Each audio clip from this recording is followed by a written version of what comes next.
Yes बेटा, good afternoon to all of you. आज हम क्या करने वाले हैं बेटा, क्लास 9 का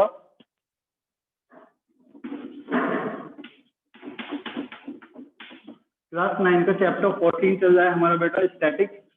चैप्टर 14 में आज हम एक्सरसाइज 14.3 के कॉन्सेप्ट करने वाले हैं। 14.3 में हमारे दो टॉपिक हैं, bar graph and histogram with uniform width.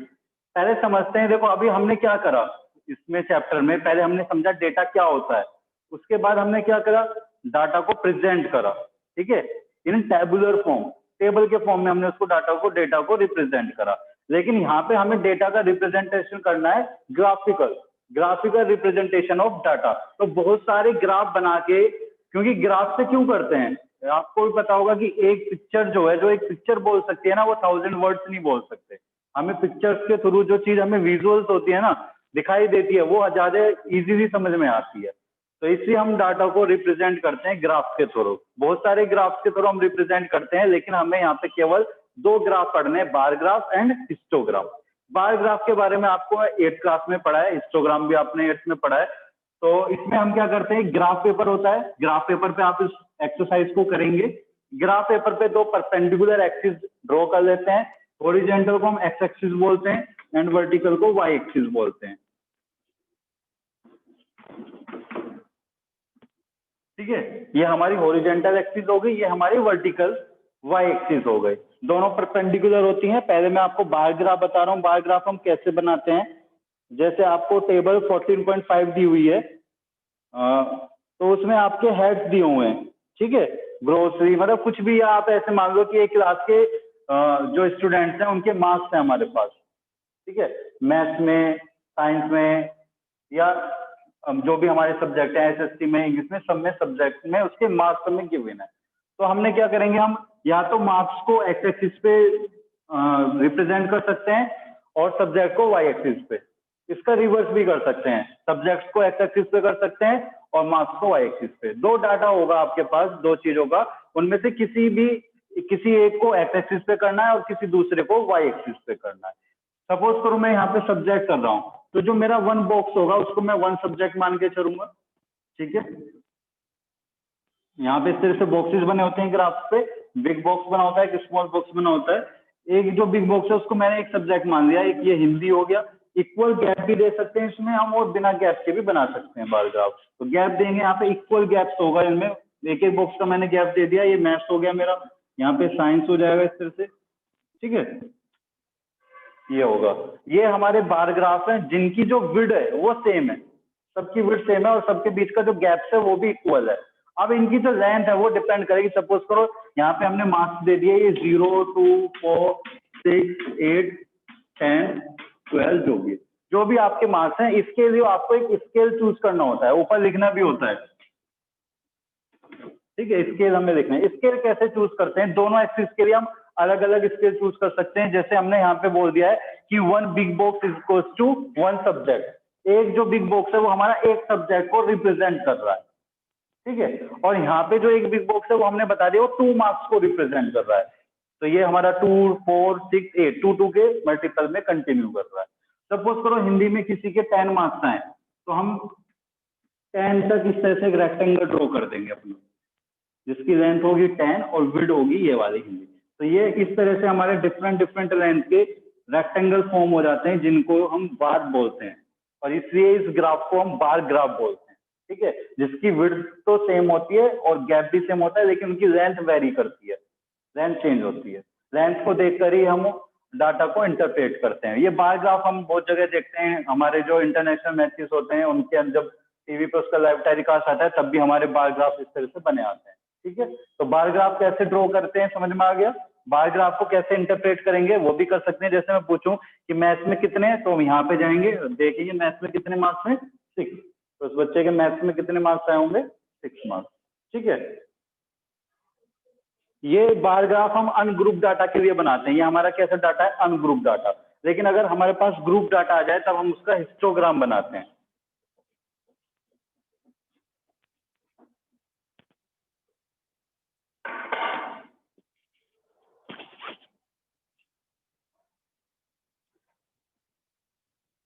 Histogram बनाते हैं हम जो हमारी क्लासेस होती हैं उनके लिए।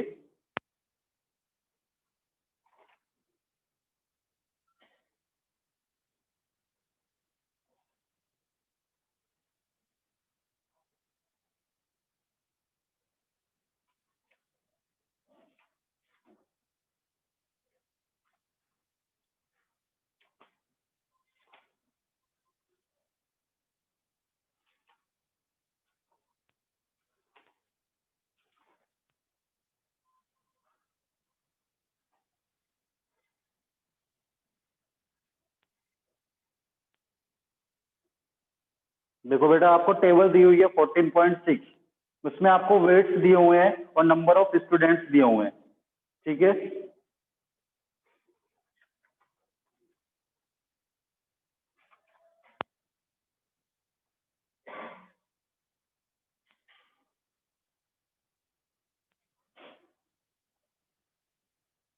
उससे पहले आप टेबल देखो, टेबल नंबर 14.3 बुक के अंदर पेज नंबर 243 पे, पेज नंबर 243 पे आपको टेबल 14.3 गिवन है, उसमें वेट्स हैं, ये क्लासेस दी हुई हैं, क्लासेस के बारे में मैंने आपको बताया था 31 to 35, ठीक है, इस तरह से।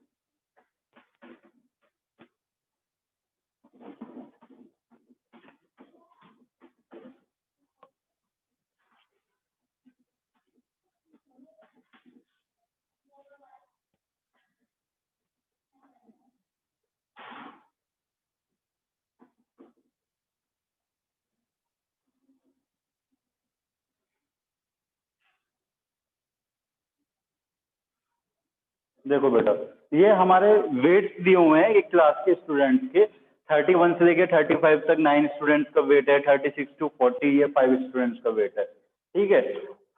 अब इसमें क्या होता है, हो सकता है सपोज करो किसी स्टूडेंट का जो वेट है वो 35.5 आए, आ जाता है मेजर करने के, तो उसको हम कहाँ पे देंगे, ना तो वो इस क्लास के अंदर आ रहा है 35.5, ना ही इसी में आ रहा है, ठीक है। तो इन क्लासेस को हम क्या बोलते हैं, अनकंटिन्यूअस क्लास इंटरवल बोलते हैं इनको। तो इस प्रॉब्लम को दूर करने के लिए, जैसे 35.5 आ गया, वो ना तो वो किसी भी क्लास के अंदर नहीं आ रहा 35.5, तो इन अनकंटिन्यूअस क्लासेस को हम कन्वर्ट करते हैं कंटिन्यूअस क्लासेस में। ये मैंने आपको बताया था, इसको हम लोअर क्लास लिमिट बोलते हैं, इसको अपर क्लास लिमिट बोलते हैं, और बीच में जो गैप होता है उसको हम क्लास साइज बोलते हैं या क्लास विड्थ बोलते हैं। कंटिन्यूअस क्लासेस का मतलब है कि जो फर्स्ट क्लास की अपर लिमिट है वो सेकंड की लोअर लिमिट बननी चाहिए, जो सेकंड की अपर लिमिट है वो फर्स्ट की थर्ड की लोअर लिमिट बननी चाहिए, ठीक है। तो उसके लिए हम क्या करते हैं, जो फर्स्ट क्लास है हमारी उसकी जो अपर लिमिट है और जो सेकंड क्लास की लोअर लिमिट है उनका डिफरेंस करते हैं, ठीक है।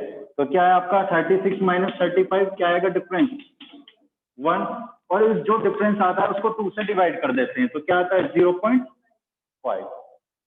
सभी में करना है हमें, जितनी भी अनकंटिन्यूअस क्लासेस होंगे, अनकंटिन्यूअस का मतलब है कि जो यहाँ पे नंबर होना चाहिए वो यहाँ पे सेम होना चाहिए, 35 तो 35 यहाँ पे होना चाहिए, यहाँ पे 40 तो यहाँ पे 40 होना चाहिए। अगर ऐसा नहीं है तो उनको अनकंटिन्यूअस क्लासेस बोलते हैं, और इनको कंटिन्यूअस बनाने के लिए क्या करते हैं, सेकंड क्लास की अपर लिमिट लोअर लिमिट में से फर्स्ट क्लास की अपर लिमिट को माइनस करेंगे, और जो डिफरेंस आएगा उसका हाफ करेंगे।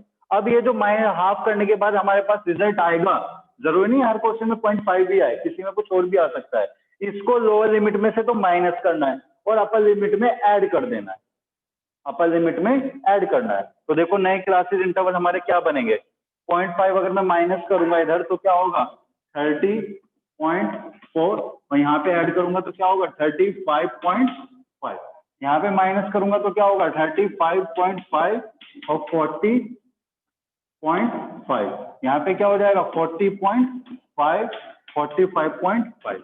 तो देखो अब ये सेम बनता जा रहा है, नहीं बनता जा रहा है, लोअर लिमिट जो इतनी भी है लोअर लिमिट है, इनमें से तो 0.5 को माइनस करना है और अपर लिमिट में 0.5 को ऐड करना है। जब आप इस तरह से करेंगे तो ये आपके क्लासेस जो है कंटिन्यूअस क्लासेस हो जाएंगी, कंटिन्यूअस क्लास इंटरवल में चेंज हो जाएंगी। यहाँ पे देखो जो फर्स्ट क्लास की अपर लिमिट है वो सेकंड क्लास की लोअर लिमिट है, तो जो 0.5 वाला बच्चा था जिसका वेट 35.5 था वो अब हमारा आ जाएगा, इंक्लूड हो जाएगा।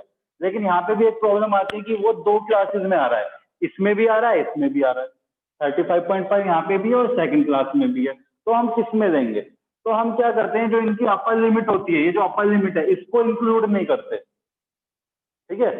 तो आप क्यों नहीं करते, क्योंकि जो अपर लिमिट है वो सेकंड क्लास की क्या हो जाती है, लोअर लिमिट हो जाएगी, और लोअर लिमिट को हम इंक्लूड कर रहे हैं, काउंट कर रहे हैं, तो 35.5 को हम यहाँ पे काउंट नहीं करेंगे, इस वाले में करेंगे, ठीक है, इसी तरीके से 40.5 को यहाँ पे काउंट नहीं करेंगे, यहाँ पे करेंगे। ठीक है, तो ये हमारी दोनों प्रॉब्लम दूर हो जाती हैं। उसके बाद जो भी हमारी ये रीडिंग दी हुई है, अब इनका हमें हिस्टोग्राम बनाना है। हिस्टोग्राम भी बिल्कुल वैसे ही बनेगा जैसे बार ग्राफ बनता है हमारा, बिल्कुल एक्सिस ड्रॉ करेंगे आप। बस डिफरेंस ये है कि वो अनग्रुप डाटा का बनाते हैं, हम ये ग्रुप डाटा का बनाएंगे। यहाँ पे आप इधर क्लासेस लिख देंगे, एक बॉक्स का मतलब एक क्लासेस हो जाएगा हमारा।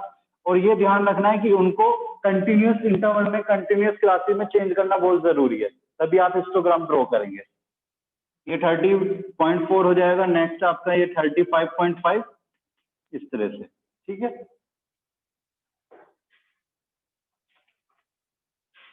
एक चीज और होती है, हम बार ग्राफ में क्या होता है, इक्वल स्पेस देते हैं। ठीक है, यहाँ पे हम कोई स्पेस नहीं देंगे क्योंकि कंटिन्यू जो क्लासेस हैं एक दूसरे से ज्वाइंट है, यहाँ पे कोई इंटरवल नहीं है, यहाँ पे कोई गैप नहीं होगा। और इधर आप दूसरा डाटा लिख देंगे 0 to 9, जो भी आपके ये 5, 14, ठीक है, 5, 9, 19, जो भी आपके नंबर ऑफ स्टूडेंट्स हैं उसको आप दूसरी एक्सिस पे ड्रॉ कर देंगे। ठीक है, अब आप यहाँ पे स्टार्टिंग नहीं कर रहे हैं क्योंकि आपकी जो क्लास इंटरवल है वो 0 से लेके 30.5 नहीं है, 0 से कोई क्लास स्टार्ट नहीं हो रही, क्लास आपकी 30 से स्टार्ट हो रही है। तो इस चीज को आप शो करने के लिए क्या करते हैं, आप एक्स एक्सिस पे इस तरह से ऐसे ब्रेक कर देंगे, ये साइन बना देंगे। इस साइन का मतलब क्या होता है कि ये यहाँ पे ब्रेक है। ब्रेक का मतलब कि हमारी क्लासेस जो है वो 0 से स्टार्ट नहीं है, 30.4 से स्टार्ट हो रही है। इसके लिए आप कुछ भी चूज कर सकते हो जिससे आपका ग्राफ इजीली बन जाए और दोनों एक्सिस के लिए आप डिफरेंट डिफरेंट ग्राफ ले सकते हैं। तो इस तरह से हमारे रेक्टेंगल शेप के ही हिस्टोग्राम आएंगे, लेकिन सारे आपस में जो होंगे वो अटैच होंगे, उनके बीच में कोई गैप नहीं होगा, एक सॉलिड फिगर बनी आएगी। लेकिन सबको अगर हम देखे जाएं और इनको हम ज्वाइन करके देखें तो एक हमें सॉलिड फिगर दिखाई देगी। उस सॉलिड फिगर को हिस्टोग्राम बोलते हैं, इससे इस ग्राफ का नाम हिस्टोग्राम है। ठीक है, तो ये बस दो ग्राफ है हमें और इन पे बेस है हमारी एक्सरसाइज 14.3। ठीक है।